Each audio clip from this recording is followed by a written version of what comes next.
يا صباح العسل، يا صباح السكر، يا صباح اللبن الحليب على قلبكم يا حبايب قلبي. البداية كده إن شاء الله. صلوا على النبي يا حبايبي، اللهم صل وسلم وبارك عليك يا حبيبي يا شفيع يا رسول الله. إحنا قمنا عملنا فطار خفيف خالص، خالص، خالص. الولاد ما عادوش عايزين طعمية ولا عايزين أي حاجة من الفطار التقليدي ده. قالوا لي إحنا هنعمل بطاطس وإيه، ونجيب كاتشب ونحط عليهم كاتشب. والمهم يا جماعة إيه، الولاد فطروا الحمد لله وشربوا الشاي، ألف حمد وشكر. أي لقمة طالما الواحد الحمد لله قايم من النوم وصحته حلوة وولاده كويسين وحواليه، أي حاجة بتسند والله. المهم يا حبايبي، هنا الباقي اللي أنا كنت عاملة فيها الجيلي معاكم يا حبايبي اللي انتوا شفتوه. الجيلي ده كان طعمه جميل جميل جميل يا بنات، والله العظيم جربوه كده مش هتندموا. المهم قلت ايه، غسلتهم طبعا وبعد ما نشفتهم قلت بقى اما ارصهم في ضلفه النيش بتاعتهم، يعني لان ما بحبش اسيبهم بره عشان طبعا ولاد صغيرين ممكن يكسروا الحاجه. شفتوا بقى بما ان ولاد صغيرين عاملين الاوضه ازاي والمنظر ازاي. والله مدهولين. اللهم لك الحمد والشكر، ربنا يعيننا يا رب على تربية أولادنا يا رب، ويخلينا لهم ويخلوهم لنا يا رب، ويبارك فيهم يا رب، ويدوم ويدينا الصحة يا حبايب قلبي يا رب، ما حد يشوف أي حاجة وحشة في ولاده يا رب. المهم يا حبايبي هنا ايه، كنت بدأت ايه اروق في الأوضة هنا، وطبقت الهدوم اللي كانت محطوطة على السراير، وكل واحد وديت هدومه في مكانه. والله العظيم بيقلعوا الهدوم وبيرموا.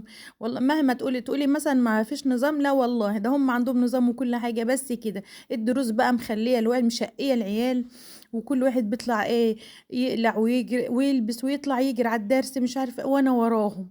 اللهم لك الحمد، ربنا يعيننا على تربية أولادنا يا أولاد والله.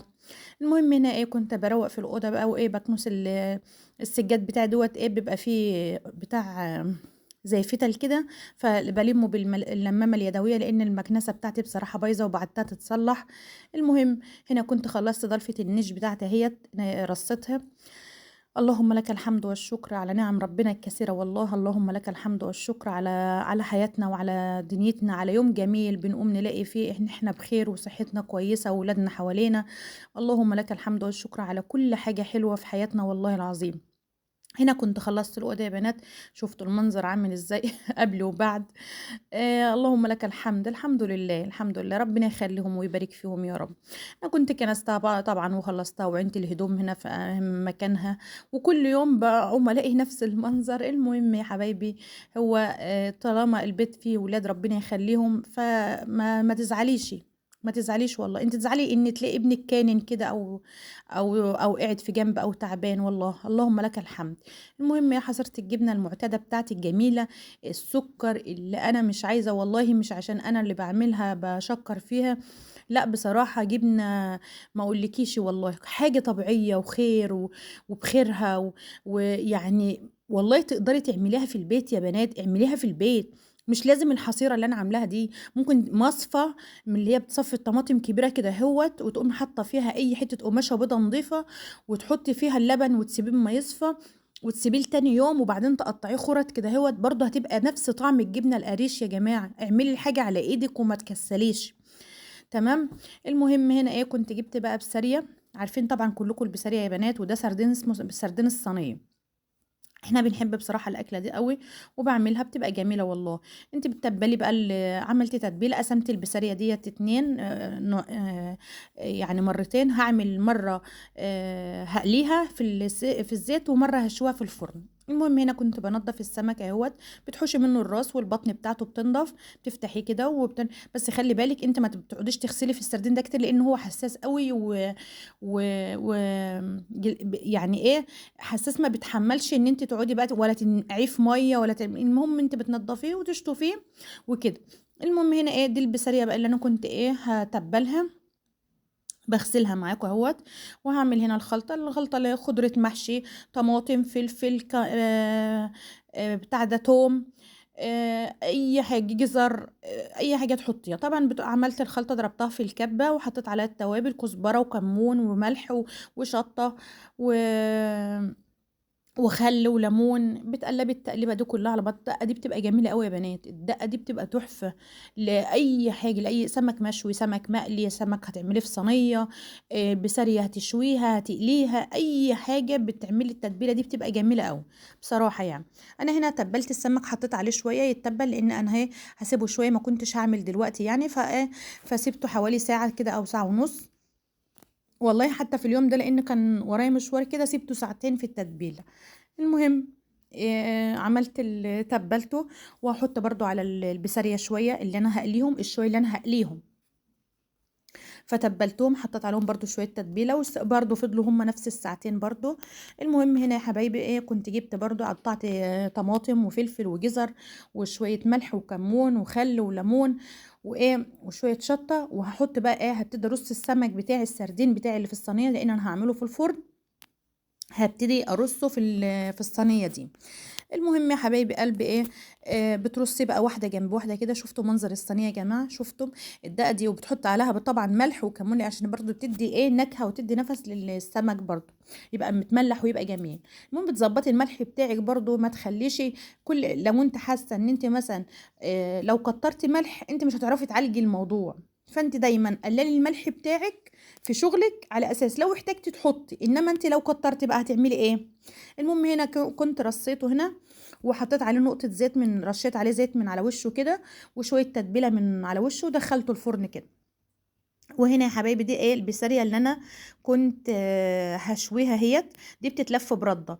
بصي يا بنات، انت ما يعني بصي ما بتمسكيهاش كابشه كده وتعملي، انت بتمسكي معلش، هي بتبقى يعني عامله شويه بالها طويل شويه، بس انت لازم تتحكمي فيها علشان ما تتهريش منك. فانت بتمسكي واحده بواحده كده وترصيها. شفت الرصه بتاعت المطرحه دي كده؟ زي الرصه دي كده بالظبط، بترصي واحده جنب واحده، وما بتقلبيش خالص.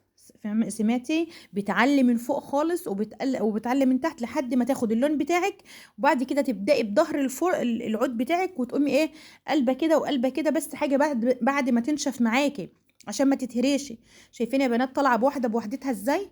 شفت الواحدة طالعة بوحدتها ازاي؟ غير ما تيجي تحطها تطلع عجينة في عجينة في الفرن. انت اهم حاجة تعلي عليها من فوق ومن تحت، بتاخد اللون بتطلع على طول، انما ما بتغيبي تنشف منك، ما تاخدش لون تتهري، فمش هتتحكمي فيها، فهتبقى بايظه معاكي، فاهماني؟ المهم هنا كنت طلعتها في طبق فيلم اللي هو دوت، ورشيت عليها دقه، مش ببلها، فاهمين؟ انتي بتطلعها بتحطيها في الطبق، وبعدين ترشي عليها الدقه، ما تبليهاش، ما تحطهاش في البتاع، لانها بتطلع معاكي عجينه، بتبقى عجينه معاكي، ما بتبقى طريه زياده عن اللزوم، وبتتهري منك كتير. المهم خلصتها وغلفتها بقى البسارية عشان تفضل سخنة على الأكل. هنا حطيت السمك، هو طبعا غير البسارية بقى ما بتعليش قوي، فاهمة؟ اللي هو بتهديله يستوي، وبعد كده بتعلي من فوق ياخد اللون بتاعه. هنا كان خلاص خد اللون بتاعه الجميل، وطلعته من الفرن. وبعدين برضو جيت هنا بقى البسارية اللي انا هعملها هقليها. دي بقى بتتلف في دقيق، اللي بتتشوي في الفرن بتتلف في ردة، اللي بتتقلي في الزيت بتتلف بدقيق. انا برضو لفيتها بدقيق، وواحدة بواحدة جنب واحدة كده، وحطيتها في الزيت برضو. ما بتقلبيش الا لما الارضية بتاعتها تحمر، وبعد كده بتقومي قلباها، وبتبقى تاخد اللون بتاعها. هو ده لون البسارية اللي هي بتتقلي. شفتوا لونها بتبقى عامل ازاي، وطعمها جميل جميل جميل. المهم هنا بقى كنت يا حبايبي كنت عملت مع الاكله الجميله ديت رز ابيض. هي ما ينفعش اصلا معاها الا رز ابيض، ما تحاوليش تلوني في الرز، لان بصراحه بيبقى جميل قوي معاها الرز الابيض ده. و... وعملت طبعا سلطه، وكنت مخلله جزر. الجزر ده طعمه جميل قوي يا بنات، جميل جميل جميل. جبت جزر وخللته عادي، ملح وشطه وليمون، بس بتحط له نقطه خل وفص توم بصراحه، وجربيه ومش هتندمي، وخمس ايام وهتاكلي منه. وده كان شكل الاكل بتاعي النهائي. بصراحه كان بالف هنا وشفاء، بالف هنا وشفاء يا حبايب قلبي، والله العظيم. واكله مش هقول لك ان هي مش غاليه قوي ومش رخيصه قوي، بس هي اكله اقتصاديه وحلوه، وبتنفع في الصيف وبتنفع في الشتاء. وحيره برضو، وهرجع اقول لك برضو انت بتحتاري، فانت بتبقى عايزه تغيري، وعايزه هتعملي ايه. وغير كده كمان يا بنات، انتوا ممكن تلاحظوا تلاقوني مثلا بعمل اكل، او ممكن اكرر الاكل، ما هو انا برضو في مش كل الاكلات ولادي بيعملوها بياكلوها، فانا بحاول ان انا بعمل اللي بيحبوه. أنا باحاول بقدر المستطاع أعمل الأكل اللي ولادي بيحبوه، علشان مثلًا ما هو أنتِ برضه ما تعمليش الأكل وترميه، ممكن تعملي الأكل وتعملي مثلًا عشان تقضّي يومِك أو تعدّي يومِك والأكل يترمي، طب وليه خسارة وحرام طبعًا. تمام، فأنتِ دايمًا تدوّري على اللي ولادِك بيحبوه وبياكلوه تعمليه. أنتِ مش هتتعبي وهُم مش هيتضايقوا ومش هتقرفي في نَفْسِك، والله مع إن أنا عارفة إن الولاد دلوقتي ما عادش بيعجبهم أي حاجة، عايزين حاجات من برّه وعايزين nuggets وعايزين شاورما وعايزين الكلام ده، كل ده بنعمله برضه والله، بس تغيير برضه، ما إحنا أكيد مش هنقعد على الnuggets على طول أو شاورما أو شيش أو الكلام ده، إحنا برضه ما إحنا كل ده بنعمله. المهم يا حبايب قلبي هنا كنا خلّصت هنا الأكل بتاعي الجميل دهوّة بألف هنا وشفا. وقدّمته طبعًا وكلنا اللهم لك الحمد وشربنا شاي وحمدنا ربنا، والله العظيم والأم بسيطة والأكل ما خدش منّي وقت خالص.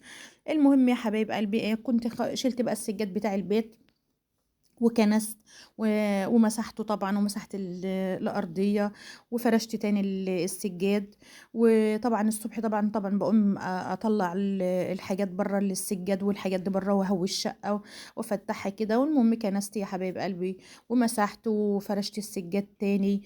طبعًا عارفة إن الجو برد الواحدة بتبقى كسلانة بس هي والله أمّا تقومي من مكانِك كده هتتنشطي، وكان عندي شوية مواعين طبعًا غسلتهم وغسلت الحوض وصفّيت المواعين بتاعتي، دي شكل المواعين بتاعتي خلّصتها، وغسلت بتاع الحنفية دي بالفرشة، وغسلت بوتاجازي والمطبخ بتاعي كنسته ونضّفته، كنت خلّصت الأوض بتاعتي ورشيتها، قُلت أرشها بيرسول كده لإن لو دبانة أو أي حاجة ما ادّيهاش الولاد وأنتم عارفين دبان الشتا رخم شوية.